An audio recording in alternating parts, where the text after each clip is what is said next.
ఒక దైవజనుడి దగ్గరికి ఒక యవనస్తుడు సేవ నేర్చుకోవడానికని వచ్చాడంట. అప్పుడు ఈ గొప్ప పెద్ద దైవజనుడు అన్నాడు, బాబు సేవ చేయడం అంటే చాలా విధేయతతో కూడింది, వినయంతో కూడింది. మరి నీకు అలాంటి అనుభవం ఉందో లేదో అట్లా అంటే ఆ యవనస్తుడు అన్నాడట, పాస్టర్ గారండి ఎంత పని చేయమంటే అంత పని చేస్తాను, మీరు ఏం చేయమంటే అది చేస్తానండి అని అన్నాడంట. అప్పుడు ఈ గొప్ప పెద్ద దైవజనుడు అన్నాడు, మేడ మీదకి వెళ్ళు, అక్కడ నా గది ఉంటుంది. ఆ గదిలో ఒక ప్లేట్, భోజనం చేసే సిరామిక్ ప్లేట్ ఉంటుంది. ఆ ప్లేట్ జాగ్రత్తగా తీసుకొని రా, అది నేను సింగపూర్లో కొనుక్కొచ్చుకున్నాను, చాలా విలువైంది, చాలా కాస్ట్లీ, అది జాగ్రత్తగా పట్టుకురాపో అన్నాడంట. అప్పుడు యవనస్తుడు, ఆహా నన్ను సేవలో చేర్చుకున్నాడు, నాకు పరిచర్య కూడా అప్పగించాడు, ఇక సంతోషం అని మెట్లకి పైకి వెళ్ళాడు గదిలోకి. ఆ గదిలో ఒక ప్లేట్ ఉంది, భోజనం చేసే ప్లేట్ ఉంది. సరే ఆ ప్లేట్ తీసుకొని మెట్లు దిగి వస్తున్నాడు. ఇంకొక 5-6 మెట్లు దిగితే కిందకి దిగేస్తాడు. అంతలో పాస్టర్ గారు అన్నాడట, ఏ తమ్ముడు ఆ ప్లేట్ కిందేసాయి అన్నాడంట.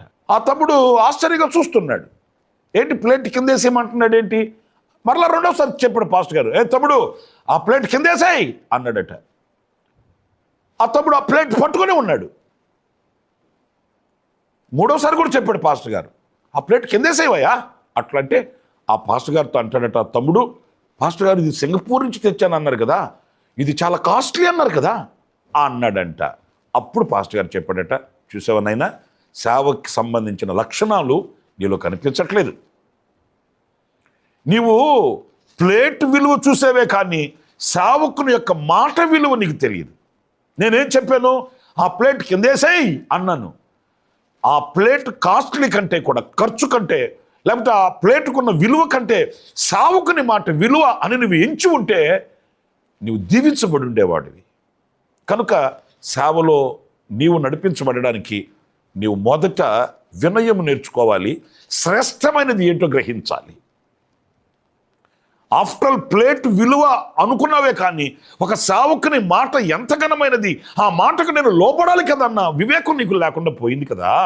నిజమే నా ప్రియమైన సహోదరులారా, మనం ఏదో చేసేస్తున్నామని, మనం ఏదో అర్పించేస్తున్నామని, మనం ఏదో తీసుకొని వచ్చానికి ముడుపులు చెల్లించి మూటలు అప్పగిస్తున్నామని, బలి అర్పణలు అర్పిస్తున్నామని కాదు, కానీ దేవుని మాటకి మనం ఎంత లోబడుతున్నాము, ఆయన మాటకి ఎంత విలువించి ఘనపరుస్తున్నామనేది శ్రేష్టమైనదండి. అది మనకు ఆశీర్వాదాన్ని తీసుకుని వచ్చేది. గనుక నా ప్రియమైన సహోదరులారా, శ్రేష్టమైనది మాట వినుట.